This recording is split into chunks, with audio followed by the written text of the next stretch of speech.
I thought it really, I thought it would be a so-so. Good evening.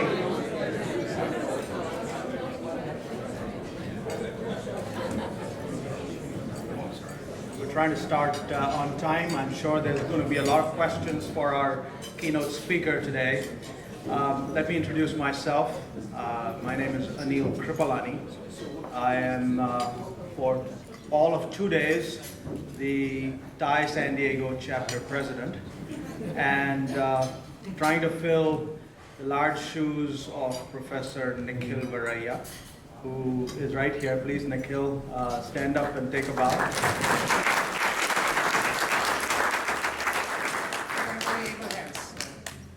Professor Varaya is chairman of the finance department at SDSU and has been the TiE chapter, San Diego chapter president for the last 2 years. And we hope that we can continue to grow the attendance, the organization here in the next, during this coming year. I know many of you are here for the first time. From the membership, we could discern that. We would hope that you would come back, become members of TiE. There are many that have gained a lot from our events. We hold them once a month, and a couple of times of the year we hold mixers, one during summer, one in the December timeframe, the holidays. Also, TiE Institute is something that Nikhil put in place, where we have, for a smaller group, a more, I would like to say, intimate setting where you could really ask questions of the person we invite to speak at the TiE Institute events. I think we hold them once a quarter. The last time it was 7 ways to get funding. As a person who left a large corporation about 12 months ago, I know how important that is. I have some friends here who are all going through that. I'd like to point out that next month's event, September 23rd, will be on wireless. So, I mean, we go between biotech, tech, clean tech, wireless. So next month's event is wireless. Is that what you're happy about? I'm happy to see that. My company is Wire Freecom, so I should say next month is Wire Free. Really, wireless is a negative term, wire free is a positive term. So, 80-year history could be, in small ways modified. Next month, wireless program, you see the flyers on the table, are very well-known names who will be both keynote and moderator. 3 names. One, Marty Cooper, who is easily touted as the inventor of the portable cell phone. And he has a 45-year history in wireless, bucking AT&T. I used to be in AT&T then. So Marty is a friend. He's a San Diegan.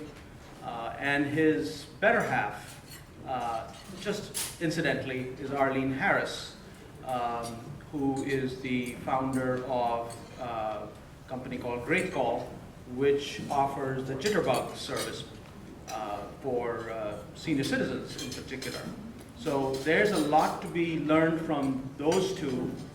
We could have had an separate event for each of them, but what we wanted to do was bring the both together. They were entrepreneurs, they are life partners, and I'm sure entrepreneurs have enough to learn, have a lot to learn from them in terms of the pressures that, in this case, it's both directional, so we should hopefully have a good event. They will be interviewed, the panel with them moderated by Martha Dennis. In the wireless industry in San Diego, Martha Dennis is a force with BCSI background and a lot of startup companies and boards of many companies. So we're happy to have them. In October, organized by the person who has sort of brought our keynote speaker today, Mark Leibovitz. And Mark, stand up and take a bow, because, well, he's gonna get up right behind me. Mark and Kim Kamdar, a charter member of TiE, are bringing gourmet food industry. TiE is about entrepreneurship, as you may have already read. If you are members, you know it. And so we are looking at various fields for supporting entrepreneurship, various industries. And it doesn't have to be tech and biotech. And so gourmet food industry is what we will talk about, and the opportunities there for entrepreneurship in October. I don't think you'll find that anywhere else in any of the other venture groups.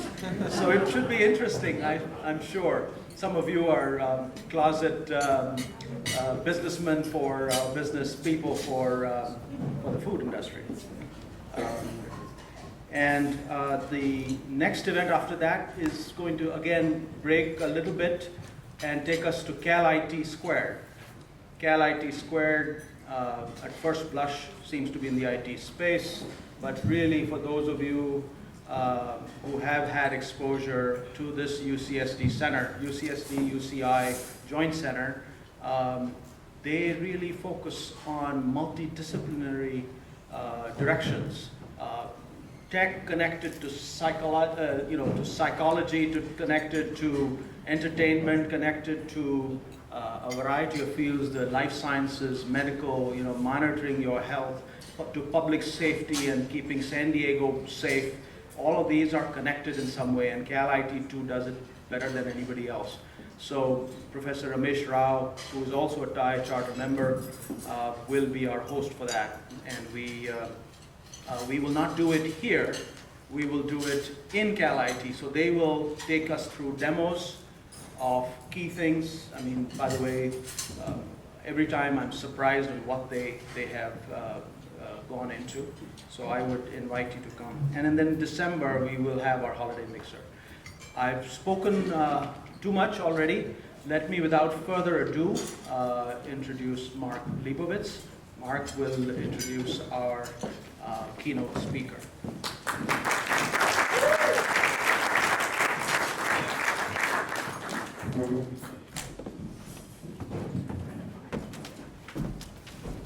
Okay, I'd like to welcome everybody and glad everybody can come. One of the issues when introducing someone who's been at this for as long as Eric has been at it is that there's a lot in his background.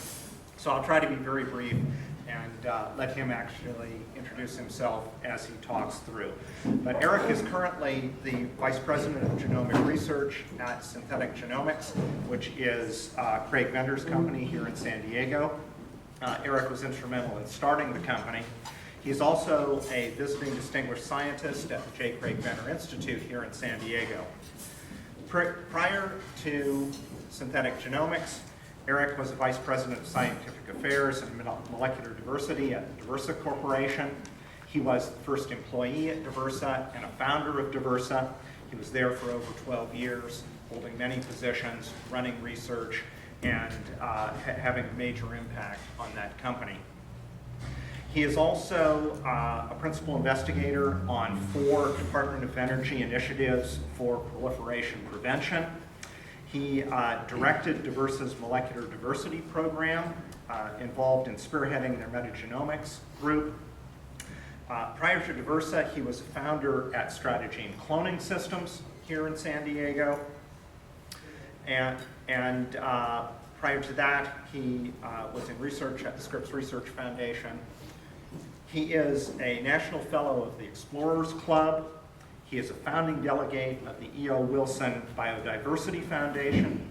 He's on the Scientific Advisory Board of the Explorers Club, the Department of Energy's Joint Genome Institute, the Monterey Biotechnology Institute, the Thermal Biology Institute at Montana State University, and a number of other organizations. He's an adjunct faculty member at the Center of Marine Biotechnology at the University of Maryland, and also the University of Hawaii's Institute of Marine Biotechnology. He's a visiting distinguished scientist, as I said, at the J. Craig Venter Institute, also at the Institute of Thermal Biology at Montana State University, the International Center for Insect Physiology and Ecology in Kenya. He is a bioscience fellow for South Africa's Council for Scientific and Industrial Research, and on and on. Venter on over 50 issued US and world patents. So without further ado, I'd like to welcome Eric and have him enlighten us.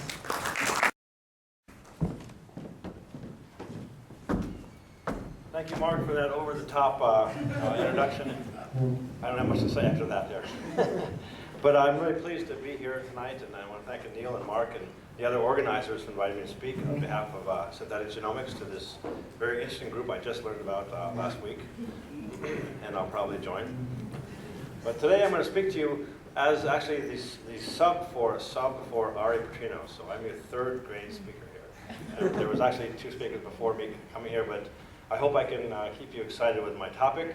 I broadened it a little bit beyond global warming to talk about the 21st century frontiers in biotechnology, some of the new and exciting technologies that are emerging and how they might lead toward a sustainable environment. And it's a challenge, as I've spoken to a few people. There's no such thing as a silver bullet, it's much more like a silver buckshot. So I don't think I need to give my history because you've heard it. But I started the Scripps Research Foundation. It became a very big company of 300 employees and eventually was sold to Agilent for almost $250 million. And it was a very good acquisition. I happened to be in the right place in the right time, doing PCR before it was discovered, right at the same time doing ClinOw, which is a non-thermal stable version of this technology where you're amplifying DNA. And again, I realize this is an IT group mostly, so I'm not going to talk too deep. I'm trying to keep it at a high level of science. But in any case, this is a $100, $200, $300 million industry. This is one enzyme alone, where the cost of goods is like 5 or 10%.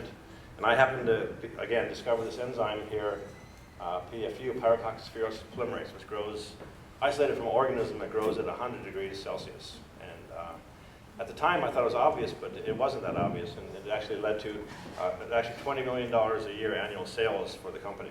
But Eric, you almost won a Nobel Prize by how many weeks you missed it or something, how many months? No. And so Terry Mullis were competing. We were kind of in the same time, same space. Diversa Corporation I was recruited to start the company from Strategene. It was an exciting place. We had an IPO in 2001. That was the biggest in biotech at this time in history, $200 million. Recently it was merged with Cellunol to become a new company called Berinium, and now they're a steel-in-the-ground ethanol company. From there, I was recruited by Craig to start the San Diego labs for synthetic genomics. The company actually was 2 years old when I joined, but all of the research was conducted through contracted research at the J. Craig Venter Institute in Rockville. And so Craig asked me to build the company, open the doors, and build the labs, build the teams in La Jolla. At the same time, I was consulting for the Venter Institute, as Mark was saying, and helping to establish open the doors of the Venter Institute in San Diego. And so now, I would say probably 80% of the effort of Craig Venter's is now in San Diego here. So he's moving to La Jolla. He just built a beautiful house up on Soledad Mountain, and his primary residence now is in San Diego, as well as his boat to source gases to food and water security, to endangered species and animals going extinct, to bacteria that are resistant to antibiotics. This is a real bad problem, to ever increasing pollution issues, and finally closing with really what our company is mostly about is energy security. So I'll talk about some vignettes of different examples of the way biotechnology has helped some of these different areas in the context of my work in the past 30 years. And so it's becoming increasingly clear to most people in the world, except for maybe George Bush, that temperature is increasing. And it's pretty clear it's increasing. And in fact, the studies in University of Hawaii in Manoa, these are classic studies showing CO2 fluctuations and changes in the last 50 years, it's very clear that carbon dioxide is increasing everly quickly in the environment, and this is creating very important and significant changes in the way we look at reality. Heat waves are a result, and you see, heat waves are beginning to increase dramatically. We see droughts increasing. I mean, we have global massive changes occurring on Earth, and these changes are not only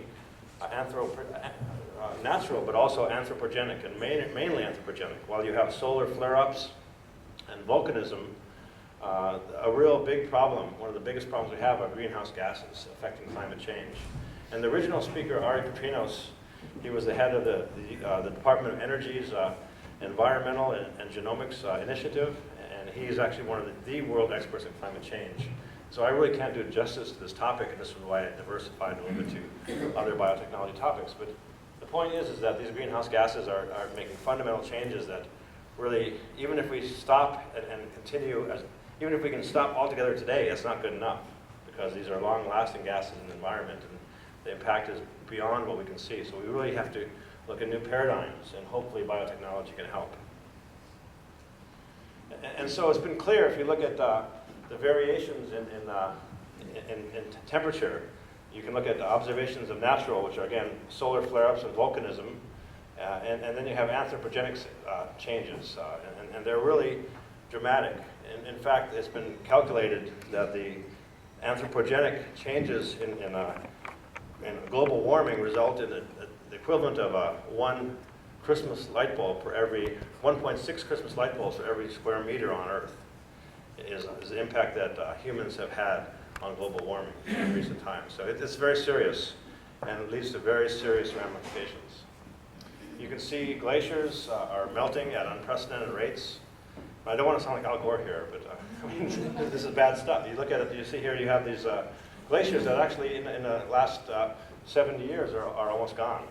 You have problems in Greenland where you have the ices, not only surface melt, but the ice between the bedrock and the glaciers is melting and could actually slide off. And there's a chance that you could actually dump large chunks of ice into the ocean. And in fact, this Jacobson ice stream from Greenland is one such event here, which could cause tremendous problems in terms of raising of the water levels. You see, you can look at here as projections of what you'd see of areas underwater if such an event would occur. And this could happen in, months, decades, centuries. It's hard to say, but these effects are in our lifetime. We're seeing them. So these are not things to be taken lightly. And so if we don't do anything different than we're doing today, we have dramatic increases in global greenhouse gases. And this carbon wall, about at this level, estimated around 2025, after that it's too late. And so we need to do some fundamental changes in the way we work with energy and environment. And if we you got to realize that our GDP is increasing 10 to 30-fold in the context. So not only this is business as usual, but then you throw in the GDP increase of 10 to 30-fold, and somehow we got to reduce the CO2 output by somewhere between 1,000 to 2,500 gigatons per year. So there's piles of CO2. And so even with some of the proposed changes, the reference technology, that's not good enough because of the long-lasting effect of greenhouse. So we have to have fundamental stabilization below levels normally achieved today in order to really create an environment where our children and grandchildren can have happy lives. And so can biotechnology help? And what are the tools that we use these days? What role can we play as a biotechnologist? What sort of opportunities are there in this whole space of sustainable environment, and how can we really help? And there's a lot of issues here, and biotechnology is a changing field. It's no longer the nascent dreams as it once was, where perhaps you can evolve proteins, you can engineer genes, you can make transgenic plants, you can do aquaculture. These things are now working, and there are many examples now, small examples, but yet there are examples of commercial successes in biotechnology. We haven't had any major breakthrough yet, but I think with all of the effort, energy, and money put today into to biofuels, there's a good chance that we're going to have some fundamental changes in the way we look at fuel in the next 10 years. And so the point is that it's no longer a topic that's a dream of biotechnology might help. There's a really good chance that some of these technologies could really play toward changing the way we look at fuel today and our environment.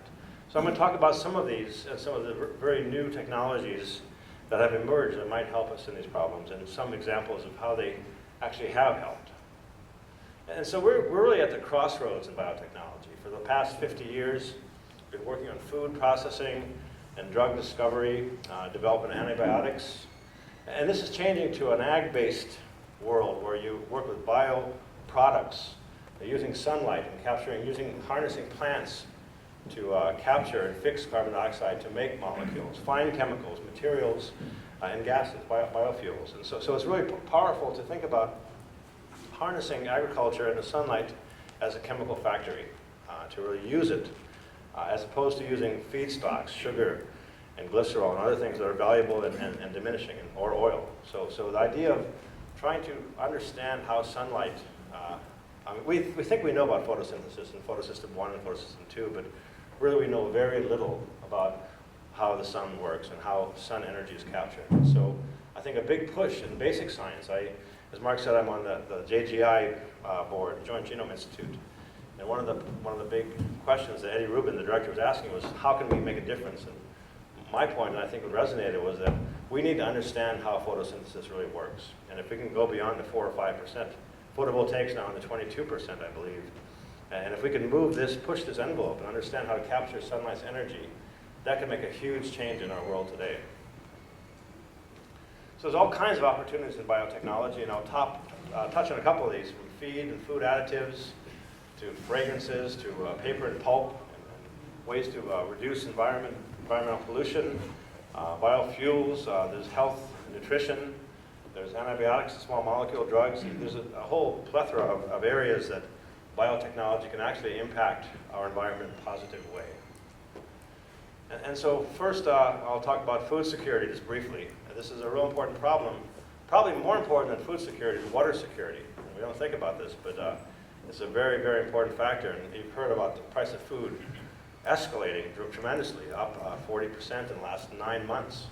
And so while that keeps us away from buying our best Pinot Noirs, some countries and people in emerging countries are having trouble feeding their families. So it's really, really a problem that food security and the cost of food and being able to be able to feed the world as we're growing to a population of over 9 billion by 2040. These are fundamental problems. So we need to find out ways to make more value from our food. This is an example of some work we did at Diversa Corporation. We found an enzyme from a bacteria. We inserted it into corn. It's a phytase.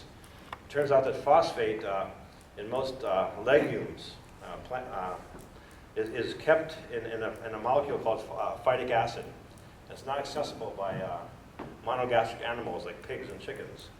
And so not only is it an anti-nutrient, but you have to add phosphate to the diet. It also creates a pollution problem once it's excreted.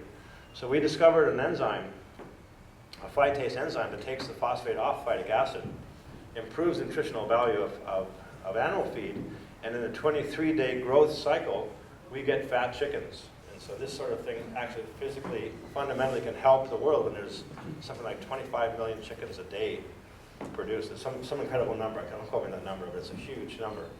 And so having methods to improve the quality of animal feed, which never sounded important in the past, it's very important today. Another bit of work we did at Diversa was develop these recombinant subunit DNA vaccines. And these are vaccines that we targeted this organism called Piscorickettsia salmoniosis.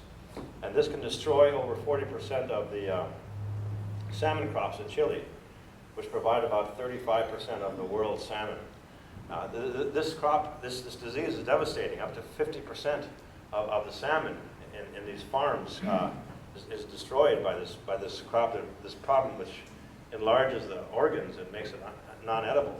And the only way before this vaccine was antibiotic treatment. And more countries are not allowing antibiotic-treated fish into their country, like Japan, for example. And this is the general move. And so this multi-subunit vaccine, which we use genomics, we sequence the genome of this organism identified antigenic regions that we stitch together to make a DNA vaccine, and then create protein from that, and then use that to inject salmon fingerlings. Every single little fingerling gets an injection for like 10 cents. And it reduces dramatically, 99% of this problem. So this is, again, another method, another way that biotechnology can help with food security. Another important issue is the preservation of germplasm. This is a pretty hot topic these days. You may have heard of the Convention of Biological Diversity, ratified in 1992 by 178 nations. This gave each nation sovereign rights to their genetic and biochemical resources. This was at the Rio Treaty. So that was a way of preserving biodiversity, but all of a sudden every nation said, well, I'm not going to give you my bananas or my potatoes anymore. They're mine. And there's certain germplasm banks that store the germplasm of all the different species of plants. And war-torn countries like Iraq and Afghanistan have lost most of their endemic crops. This is a picture of all the different types of potatoes species, varietals found in Peru. And it's turning out now with modern-day transgenesis and marker-assisted breeding techniques, a lot of the valuable crop attributes were lost during the breeding programs of the early century. And so now that people are going back to these ancient varietals and finding genes in these varietals to improve crops dramatically. The problem is these crop varietals are going extinct because there's no real good holding centers for germplasm. Syngenta Foundation has one, and they're having trouble, as I said, getting samples from different countries because they think that they own their diversity now. They don't want to share. But in fact, it's hurting the environment and the world in terms of food security. Another area that I'll touch on real briefly here is preservation of wildlife and extinct species. This is, you've heard of this from many people. I work closely with Ollie Ryder, who's the endowed chair for the Center for Reproduction of Endangered Species at the San Diego Wild Animal Park and Zoo. He has a wonderful laboratory there and has actually zoo genomics, and he has embryos and fibroblasts and stem cells from extinct animals. In fact, if you wanted to talk about Jurassic Park, he's as close as you get to Jurassic Park. But this one organism, this animal here, Duke langur, this is it's a primate, a red-listed endangered species primate. When I started this work about 8 years ago, they had 12 of them in captivity in the San Diego Zoo. Now there's only one, and there's only like less than 10 left in the world. And there's some in Vietnam, but they don't know. They can't keep in captivity because their stomachs inflate and they get sick and die. And so we did work on looking at the guts species. Every time they had one die, you couldn't touch these animals because they're so endangered, but we look at their fecal material and also the dead animals and try to look at the diversity of microbes and try to find organisms that might be associated with their health or pathogenicity. And so these sort of things, biotechnology, we didn't solve this problem. We found that there was spirochetes and we found some entamoeba in the sick animals, but the concept of using genomics and biotechnology to help endangered species is not unrealistic.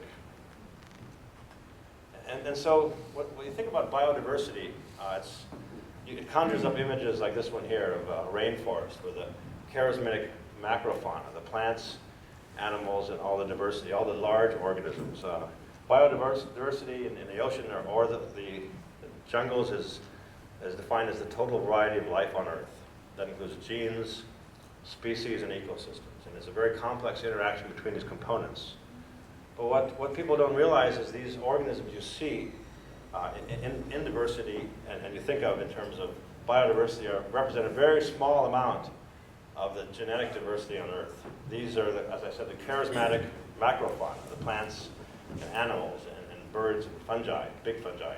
And the vast majority of organisms and genetic and metabolic diversity lies in the bacteria and the archaea.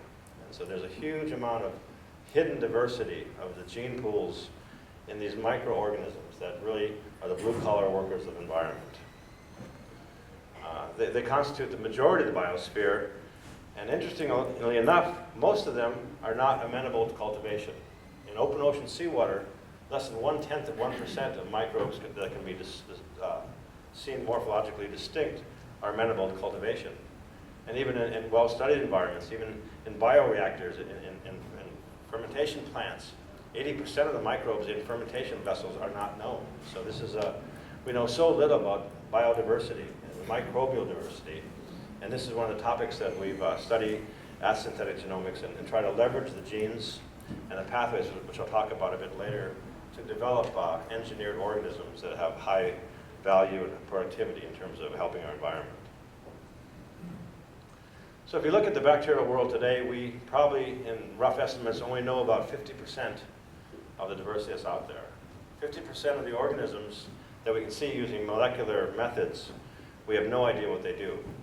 And since they have been shown now to really drive most global systems and phosphate and carbon cycles in the ocean, yet we know so little about these bacteria and what they do, that this is a real question of the current biotechnology.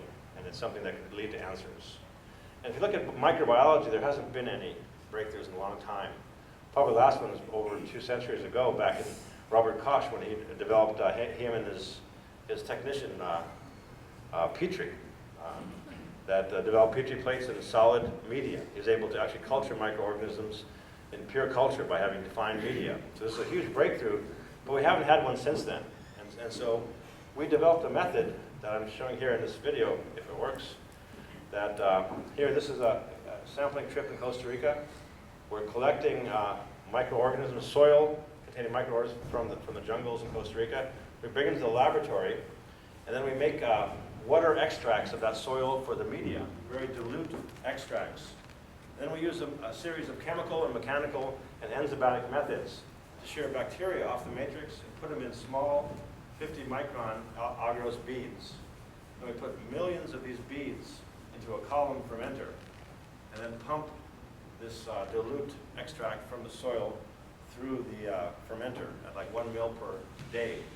And after about 20 to 30 days, some of those cells begin to divide and form what we'll call microcolonies.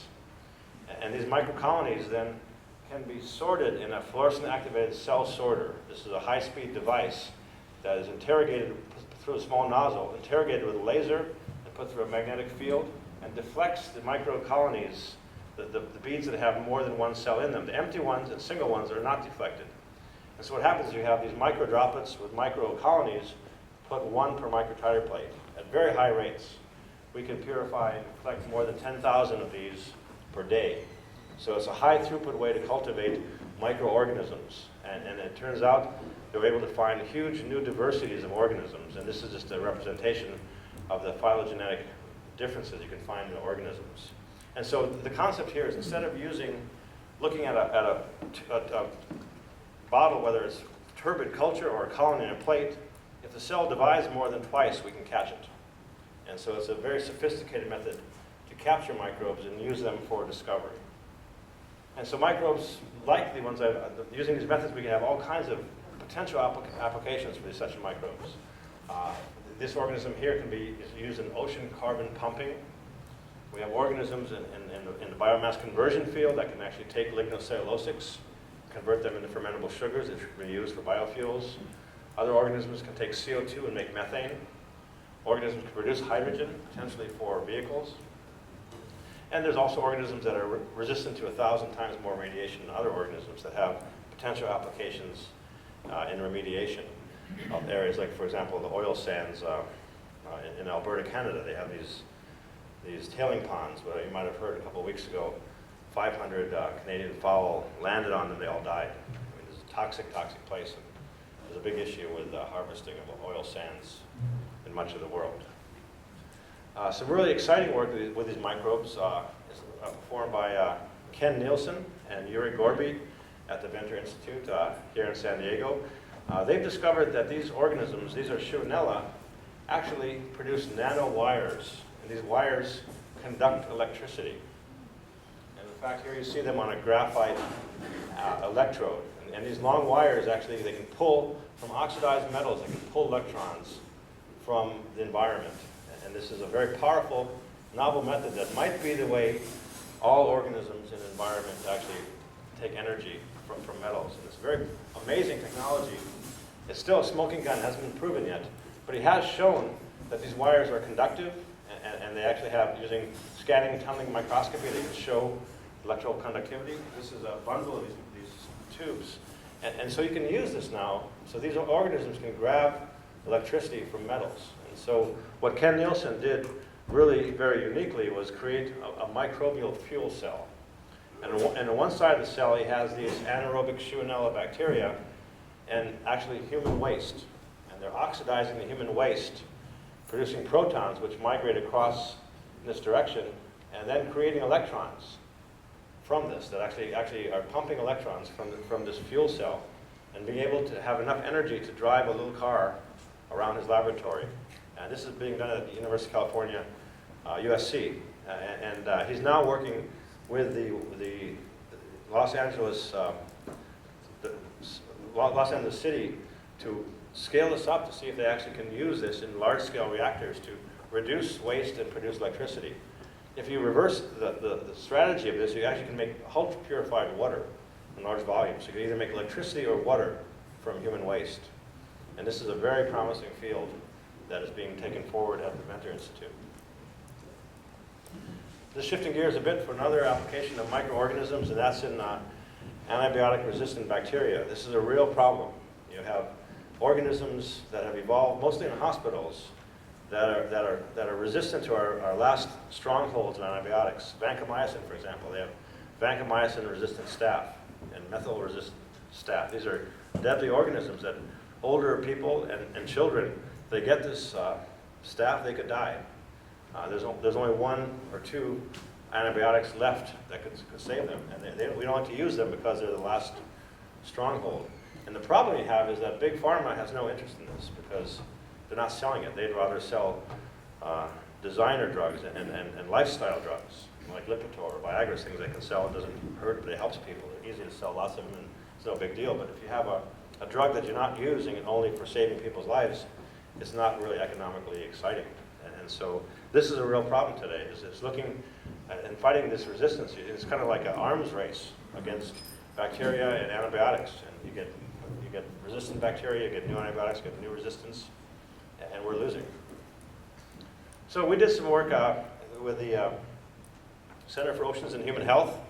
I was, as Mark mentioned, I'm an adjunct at the Institute of Oceanography at the University of Hawaii in Manoa, and we were collecting organisms. Interestingly, this one organism is a nudibranch from Waikiki Beach, and we're calling Waikiki Staphylococcus central because there's millions and millions of tourists from all over the world come and bathe in that beach, and so there's all kinds of staph deposited in that beach. And so the organisms there, like this nudibranch, has to protect itself. And so we took that and some sponges, we ground them up and separated the bacteria from these sponges, subjected them to that cultivation method that I showed you, and we're able to get all kinds of small molecules. And we actually have one lead here, it's kind of hard to see, that is very effective against methyl-resistant staph. And that's being now taken forward.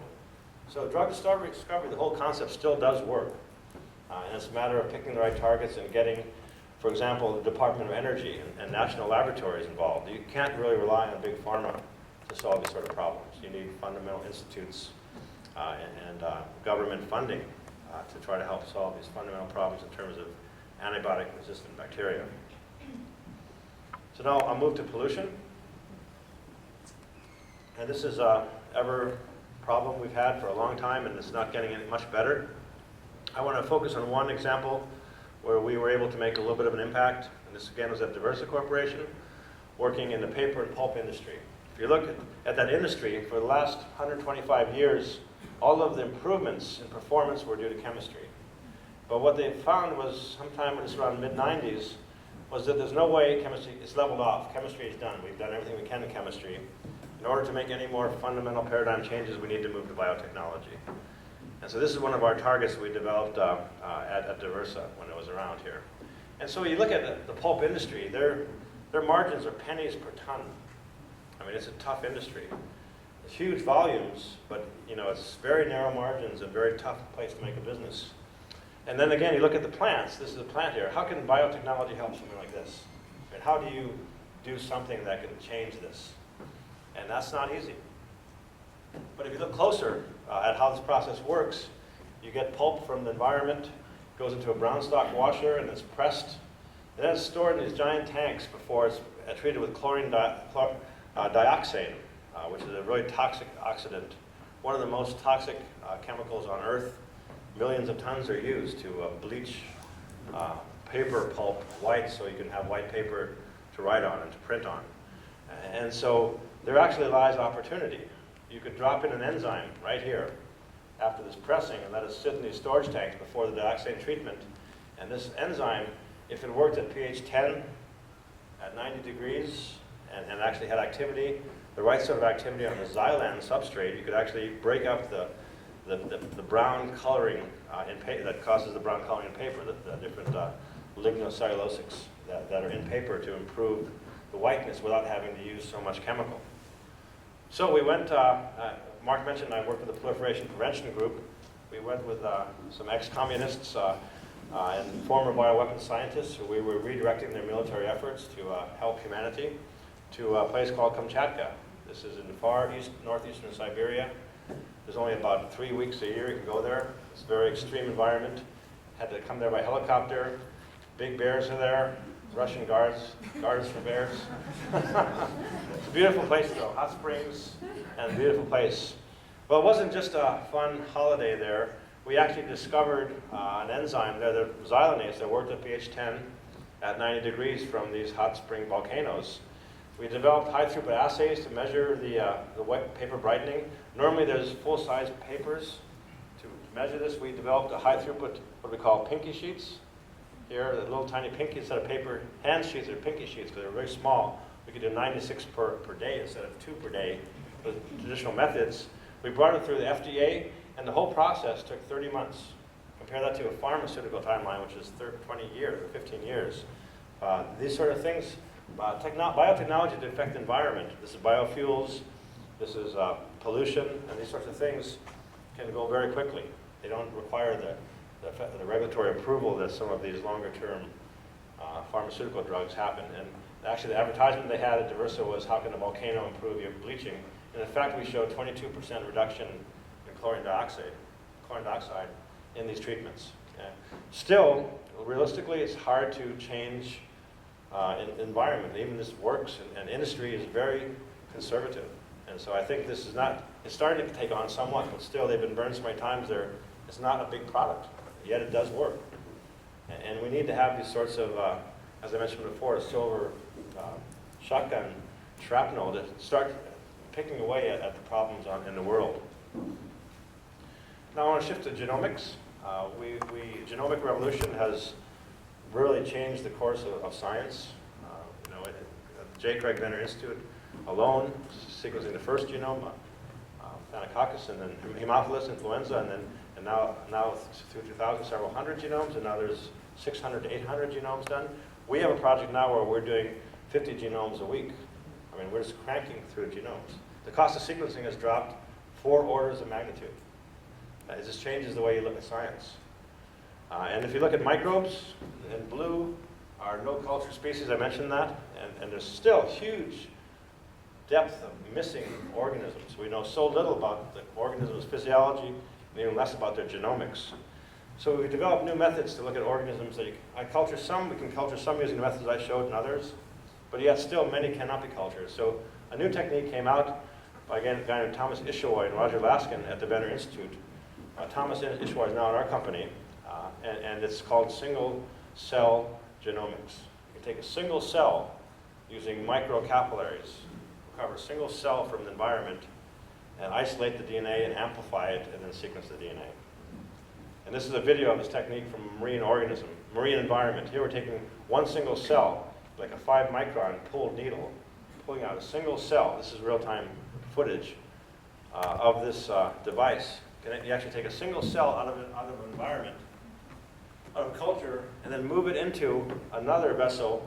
In this case, it's 5 nanoliters of chaotropic salt that will just break up the cell, so you can amplify the DNA.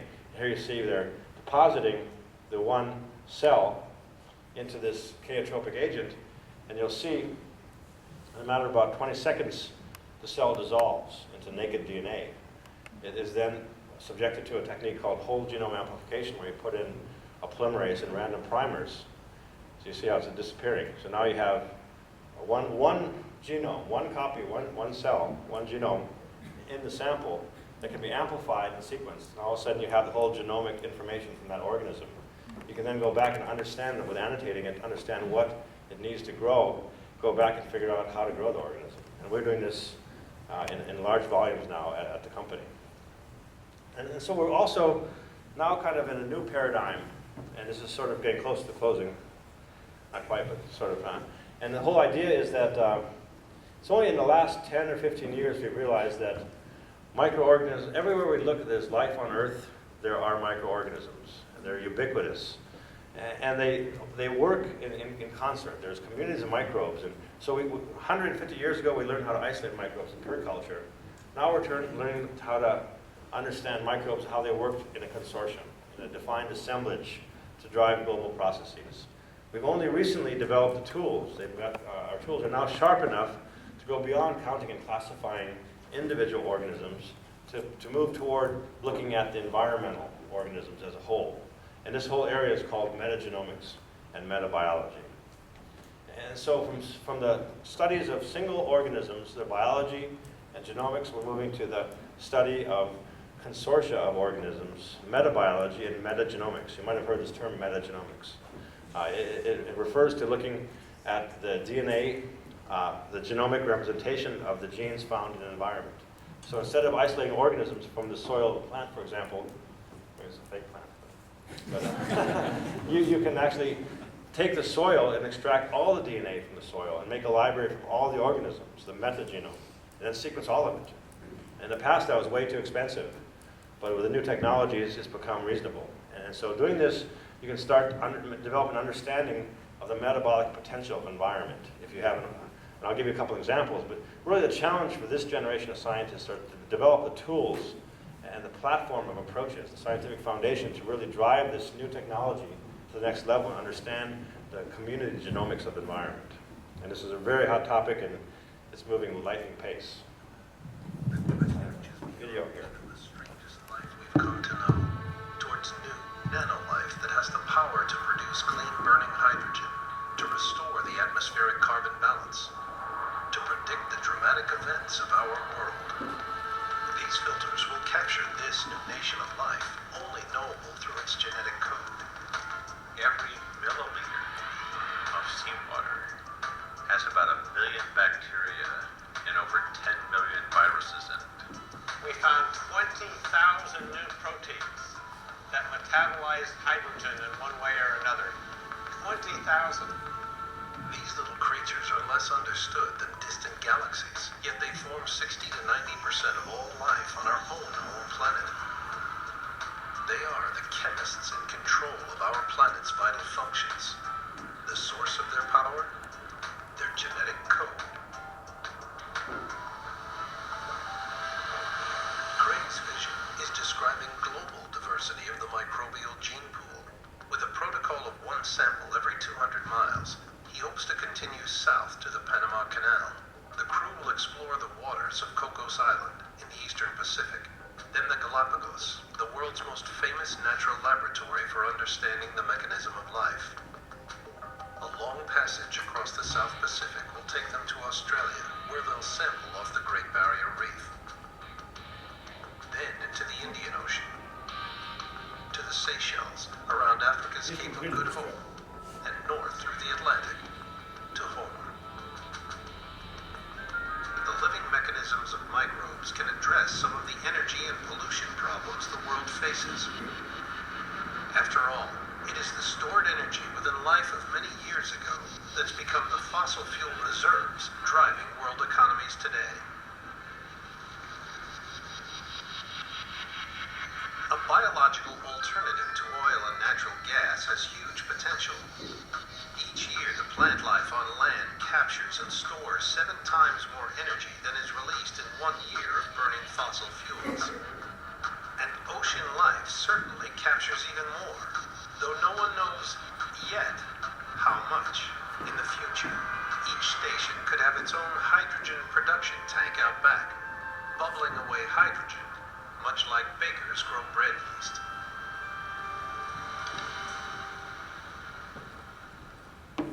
That's just a little snippet from a Discovery Channel clip that they did on Craig's work in this space here. But I think there's a lot of potential in this space in terms of developing biofuels and other types of activities.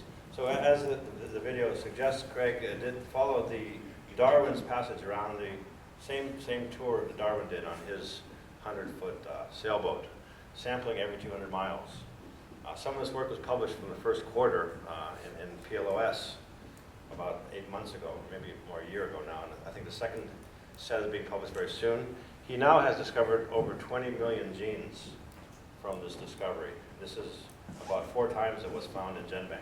So it eclipsed the number of genes just by sampling little bits of the ocean and doing relatively small volume sequencing. It's the largest volume ever done on Earth, but still, in terms of the volume present, it's very small volume. And so what you're finding is huge amounts of new genes. And that sort of leads to the next topic of synthetic life and synthetic genomics and synthetic biology. And this is a very hot topic, probably many of you even in the IT fields have heard about. And so some of the questions that come to mind right away, and these are Craig's questions, right? What is life? And can we pare it down to its most basic components? Can we digitize life? And can we regenerate it or create brand new forms of life out of the digital world? So it's reading and writing the genetic code. And so there's a really good analogy that Craig's put together in terms of computer analogy. And so if you think about it, the cytoplasm is not that different than an operating system. It's hardware that runs the operating system. And so the chromosome, or the genome, is the software. If you put the right software into a system, it'll boot up the hardware. And so this is the kind of concept of synthetic biology and synthetic life. What Craig and Ham Smith and others at the Venner Institute have done in a work funded by the Synthetic Genomics was work toward creating synthetic life. And you might have heard about this. So several fundamental publications have come out on this. There's 3 really steps. One is making a complete synthetic genome. And they accomplished that. It was published in Science about several months ago. Synthetic Mycoplasma bacteria genome. They complete the genome. The next thing is they take a genome from an organism and transplant it into another organism, related organism. And then it kicks out the original genome and boots up to be the organism transplant, the donor. They also accomplish this. The final step is to take the synthetic DNA, coat it in a particular reagent, and then transplant that synthetic DNA into the cell of another organism and have it boot up the hardware of the cell and become the synthetic cell. And this is the last step in the creation of synthetic life, and Ham Smith, the Nobel laureate, and others are in the final throes of these experiments. So it's pretty exciting and has a lot of potential ramifications, not just for basic wow science, but also for things like the environment.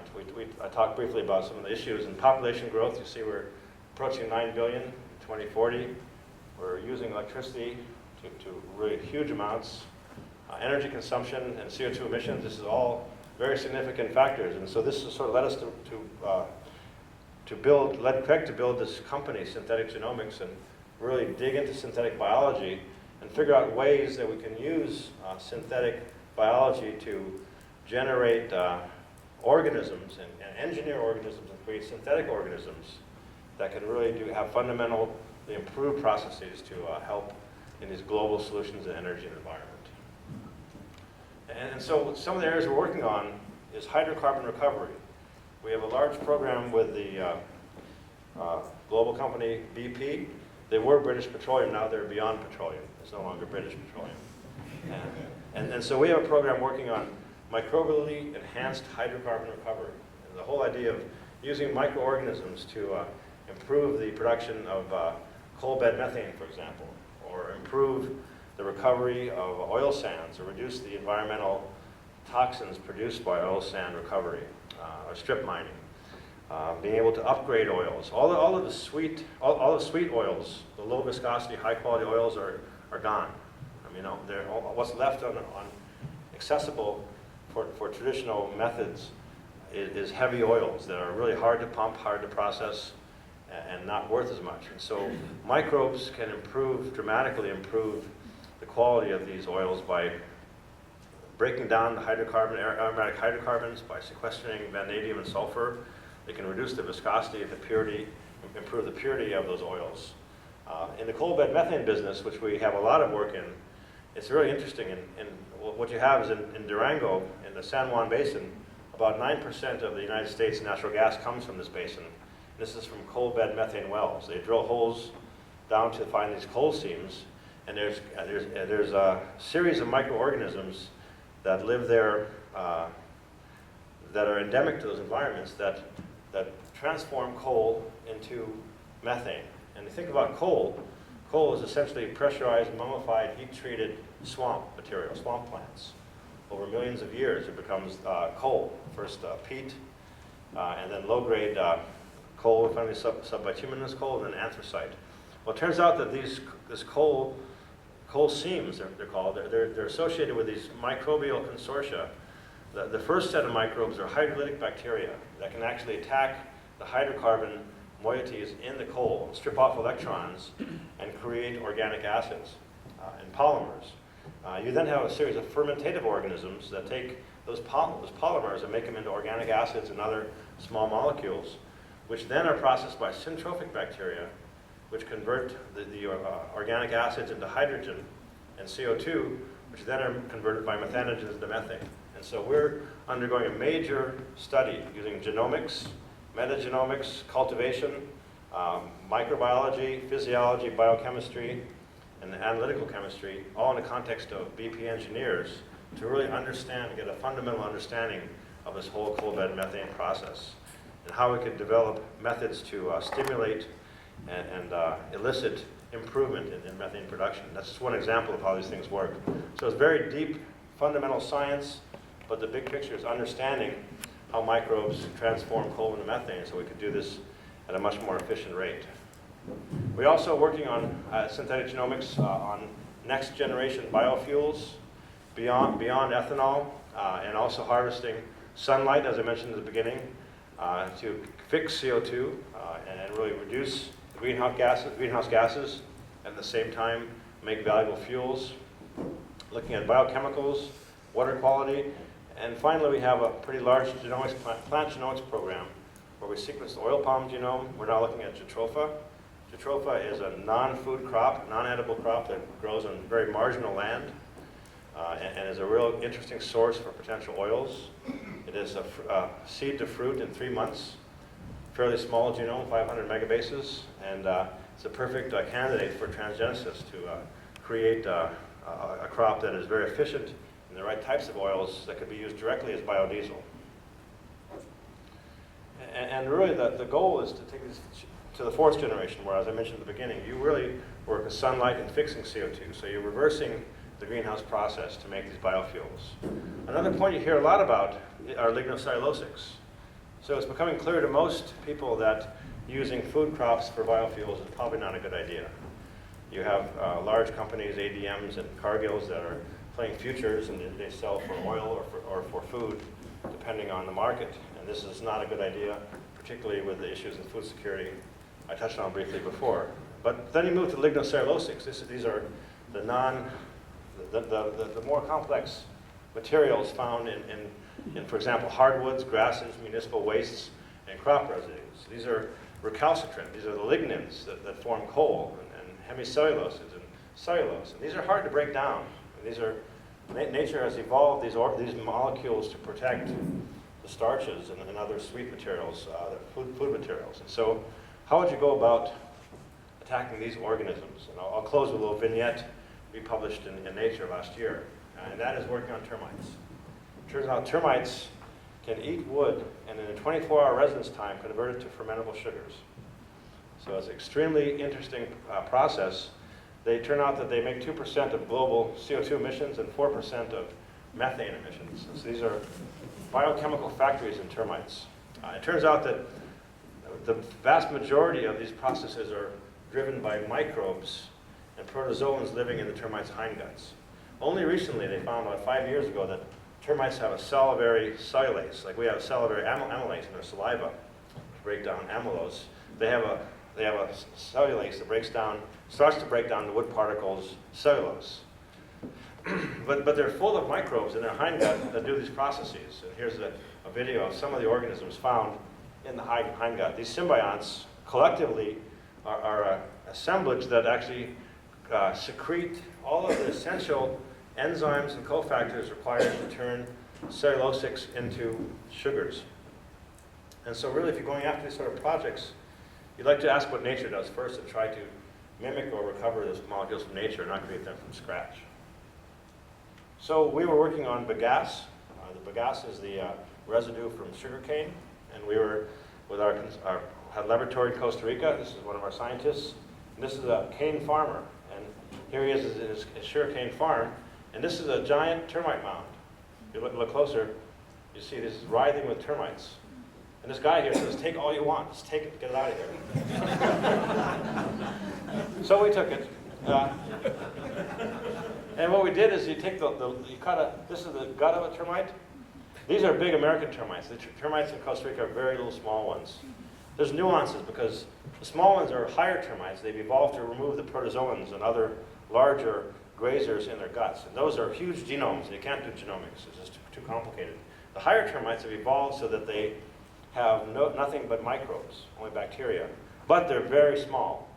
So we had to dissect almost 10,000 of these termites under a binocular scope. And this is an EM of their lumen. These are all bacteria lining the gut. You take out a little bit of this fluid and you measure activity against crystalline cellulose. It breaks it right down. So it's a very powerful method. And we published, as I mentioned, in Nature last Thanksgiving time, we found over 1,000 enzymes, glycosyl hydrolases, that have functionality on breaking down bagasse from this one experiment. And so the concept really is then to take these oil wells and convert them into termite bioreactors. These are the sorts of ways you have to think outside the box. A mind that is stretched to a new idea never returns to its original dimensions. Now the issue here is it's an issue of scale. You know, termite guts, they eat milligrams of wood, and they have bioreactors in their lumen of their stomach, which are nanoliters of volume, and they produce maybe micrograms of sugars. We need to use hundreds of millions of tons of biomass in million-liter bioreactors to make hundreds of thousands of tons of fuel. And so there's a huge scale issue here. And one of the main problems in the biofuel industry is scale. And it's something that I think we're starting to grasp and get a little more a handle on. And so I finally close just to remind everybody that this is no easy task. We really are just on this edge of this really exciting field of metagenomics and biotechnology. You know, we still lack the ability to isolate most organisms from nature. We've gotten better at it, but there's still many that are recalcitrant to cultivation. We don't understand how communities metabolize. I mean, if you look at a termite hindgut, it's extremely complicated. They're making hydrogen, methane, they're acetic acid, acetogens are there, and there's a whole complex milieu of reactions.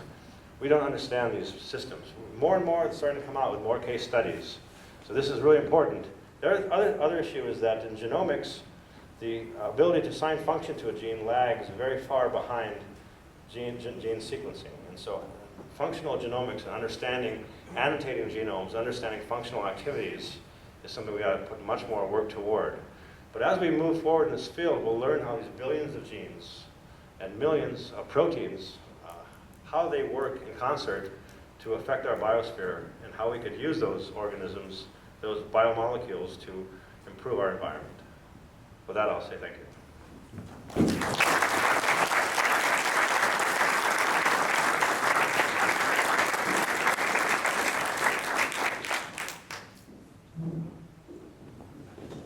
I'm sure that Eric would be happy to answer questions from people. Are you going to say anything about the algae work that's being done? So there's quite a bit of work in algae, and algae I think is a really exciting field. There's a lot of issues with algae. We have our own programs.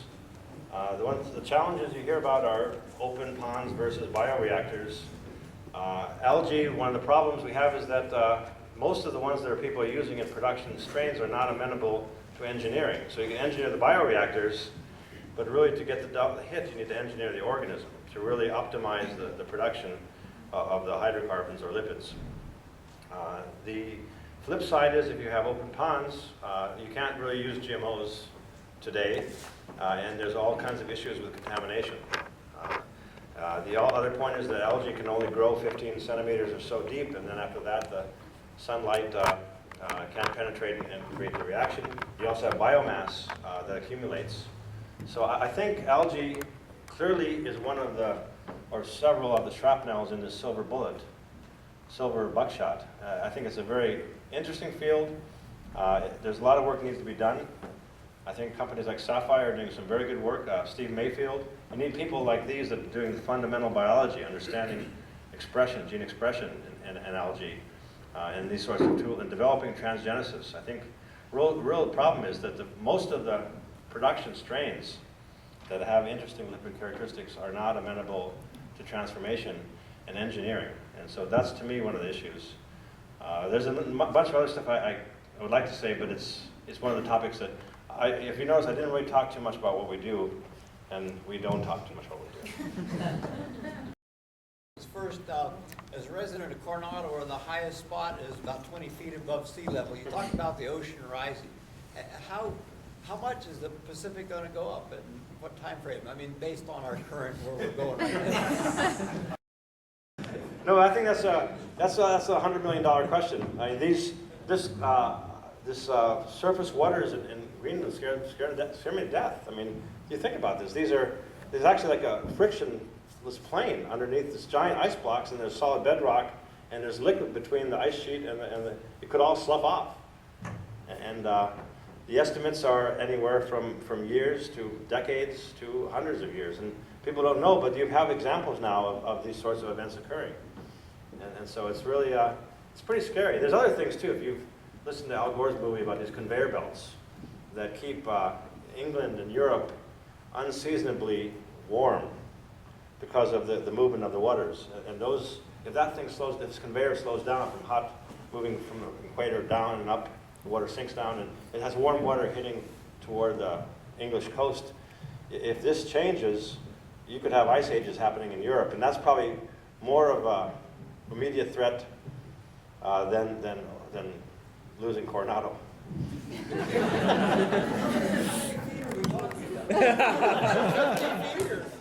I remember saw that picture I showed of Florida. Lots of Florida goes away. Yeah, a lot of Florida. I suggest boats. Second question, does this have any relation to nanobionexus or nanobiotech, I mean? Well, nanobiotechnology, some of that, I mean, it's related, but that's more of a material science. I mean, so nanotechnology, some of the products there are already out. You just don't know it.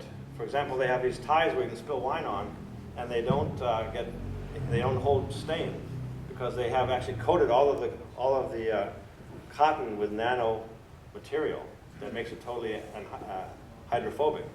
So nanotechnology, it's related. Nanobiotechnology is something that people are trying to get their arms around, but it's still very nascent field. That is an early field. I think that's probably growing, but there's still not much known about it. I think we're learning, but I think that's still a very early stage. Which is most advanced in development? That's a good question. I think I could say that the sunlight to energy is probably, and I probably talked the least about that because it's the most advanced. I mean, again, companies that are in this business, there's two reasons they speak. One is to educate, the other is to raise money. And typically, if you want to educate, you want to have things completed. And if you educate and to raise money, you want to sort of talk like you have things completed. and we actually don't do either yet because we're not ready and we're not trying to raise money. So I would think, though, at the high level, I think our CO2 programs are the most advanced. CO2 fixation by sunlight. Sorry for that big answer. That's good, because I was wondering about the carbon wall you described, and if you say why it's there,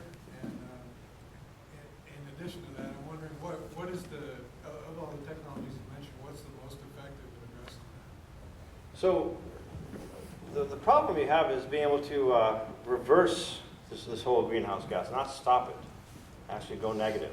And so you have to have solutions that are not even neutral. Most of the things I talked about are at best neutral. And so it's a real challenge. And I was speaking to a few others, Ari, the original speaker, who is the expert in this field, and he can answer a few of these questions better than I, but he was at a geoengineering meeting.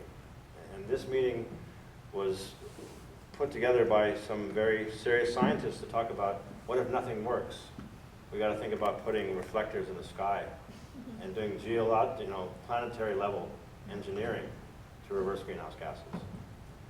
And so again, it's not really an answer, but these are real issues. And I mean, if you need to hear Ari Petrinos give his talk on global warming. It's absolutely amazing, but at the same time, it's extremely dour. And there are solutions, but there's no real good solutions right now. So I think the best we can do is have good financing come in from the government, and have lots of startup companies work on the fields. And I think that, as with pharma, they'll probably band together. Some will go away, some won't, and other ones will get together and create enough of a momentum to make some change. Sorry, again, that's kind of a big answer.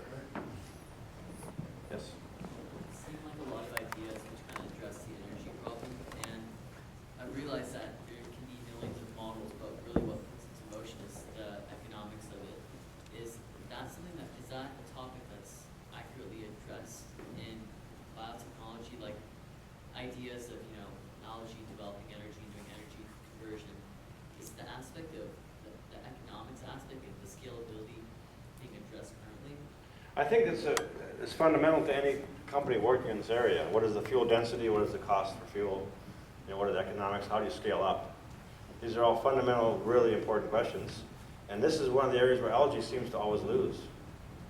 I mean, it's interesting, exciting, but the fuel density is never really made clean. I've never seen good balanced books on this.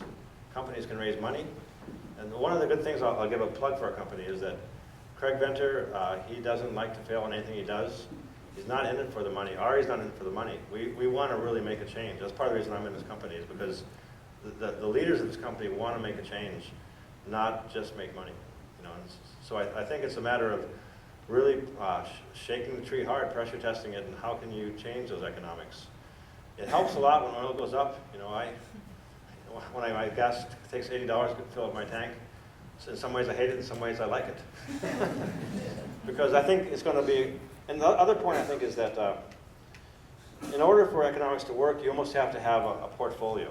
I didn't show the slide, but I often show the one that DuPont has on a biorefinery. If you compare it to an oil refinery, where the last stuff's used to make asphalt, so everything is used. You could have multiple inputs. You could have lignocellulosics. You might have some food crops. You might have solar. You might have algae. You can make specialty co-products, chemicals. Companies, you think about this, chemical companies, they're hitting us. They don't talk about it much, but they're the ones that are really hating life, because chemical companies are basing their whole business on converting petrochemicals into molecules. And with the price going up like it is now, I mean, they're really scared to death. So I think there's a huge push, and these sort of pushes will help shape it and drive science and drive funding, which we need to have. I think it's really it's a tough issue, I think, and we need more funding for this. Everybody does. Yes. Thanks for a great presentation. H1 photosynthesis and PH1, PH2. Recently in the Nature magazine, Professor Mathur from MIT has a catalyst that works at room temperature. Have you heard about this, like where they're trying to break a hydrogen, basically mimic the photosynthesis thing? Don't you think that is the right approach in terms of getting carbon dioxide out, that we are now not just neutral, we are also trying to absorb some carbon dioxide? I think that's absolutely right. I think we need to really, we're sort of, I think we really believe that we understand photosynthesis, and we don't. And we need to go much deeper in understanding how do plants capture energy. If we can crack that nut, that solves everything. And I think that's a huge, exciting area of research. And as I mentioned, I really was trying to influence the Department of Energy and their genome initiatives to not just sequence plant genomes, but really start drilling into understanding the fundamentals of photosynthesis. And as you're saying with this paper, recent paper, really trying to mimic those procedures in pilot scale experiments. Absolutely, it's a good idea. You had mentioned the problems of scaling these ideas, these programs, so that they can be really meaningful in the real world.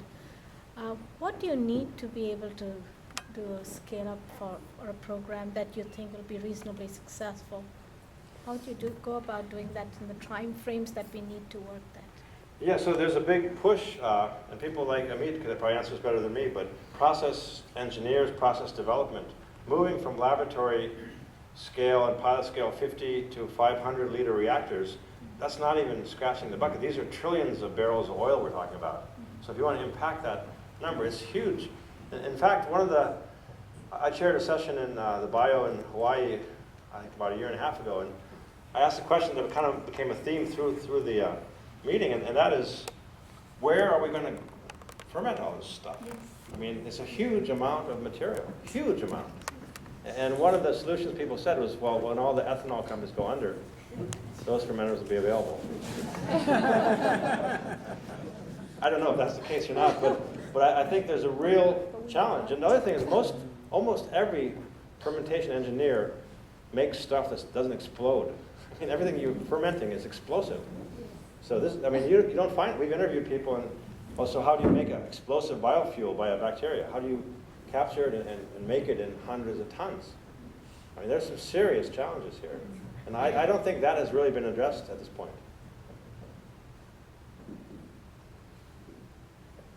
Any idea what the microbial nanowires are made out of? So it turns out that they have a pillin core. This is published in PNAS, but they're coated with cytochrome proteins. And so they look like electron transport proteins. It's extremely exciting work. Yuri Gorby pioneered this stuff. He was at PNNL, and now he's here in La Jolla at the Venner Institute. But there's still, as I mentioned, a smoking gun.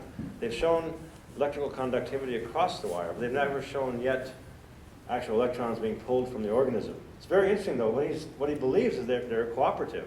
If one microbe holds on to another microbe, and then it puts a pili out, you can actually get, like, the second one can get the energy. And if you grow these Schuinella, and then all of a sudden stress them for oxidized metals, they grow out these huge afros of these wires that are 100 times bigger than their bodies. Long wires that are, and you think about the environment, how in soil, and you hear about subsurface microbes, how do they get their energy? How do they make their living? These wires can go through the particles of sand. It makes sense. I mean, it makes all kinds of sense. It's a very politically charged field. There's a guy named Derek Lovely, some of you might know, who is in another camp saying there's no, these are pillin, and pillin is electrical conductivity, but proteins don't, normal proteins don't conduct electricity very well. What Yuri has shown is that with antibodies, that the cytochrome electron transport chain proteins coat these pili, the pillin protein core, and can conduct electricity. But again, not that they do grab electricity yet. But if this is an emerging new field, which could be here in a year or so, and Yuri calls it electrobiology. One last question. Yes. This is with regards to your hydrocarbon recovery program. Would it make it easier to get hydrocarbons simply like propagate the accumulation of CO2 like in the atmosphere, right? Because burning hydrocarbons produces CO2, right? So why is that program being accelerated if we're trying to work against creating more CO2? So there's different levels of badness. I mean,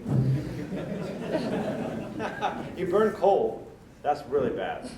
If you convert coal to natural gas, that's a lot better. That's what they call clean coal.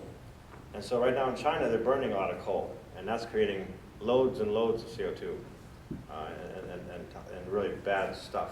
And so if you can, ideally you'd like to convert coal to a better molecule. For example, if you could understand what these organisms do, and we are doing that now very carefully. I mean, we're looking at the metagenome of the whole coal seam. We have 70 million year old formation water we've sequenced 1 billion bases of. We've sequenced over 100 genomes of the organisms that live there. We have consortia and cultures that are making methane. We're looking at the analytes, metabolites being produced. If we could figure this out, You can imagine putting it into out of the ground coal, you put it into an anaerobic sludge reactor, a bioreactor. Instead of making methane, you can make fourth generation fuel, clean burning fuel, a liquid fuel that would solve a lot of problems. And so the idea is to take coal, one of the nastiest substrates, hydrocarbons, and convert it into something that burns cleaner. With that, I hate to call this to a close because there's been so much information. Really, thank you very much, Eric. We appreciate it.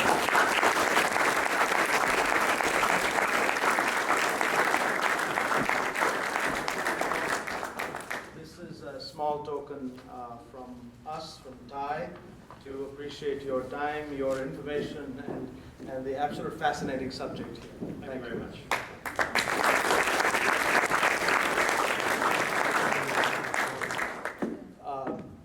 Again, for those of you who are here for the first time, we have other talks like this, probably not as interesting sometimes, but definitely Eric has done a fantastic job of informing us, and I have recorded it, and with his permission, I'm putting it on public record. We will try to post it.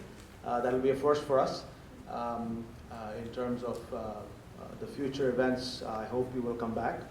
I neglected to mention up front, we have charter members and executive committee members here, besides Mark, who's an executive committee member. Could they just stand up? We have several of them, just so that you know. Jimmy Tabb, charter member, Nick Hilvaraya, charter member, and other executive committee members. There were several who okay. But certainly, we have a few minutes, I think, until we are required to vacate the. Preeti, we have. Just a few. Okay. Yes. The Women's Club has some strict rules about vacating the premises. But you have a few minutes with Eric. So again, thank you for being here. Thank you, Eric.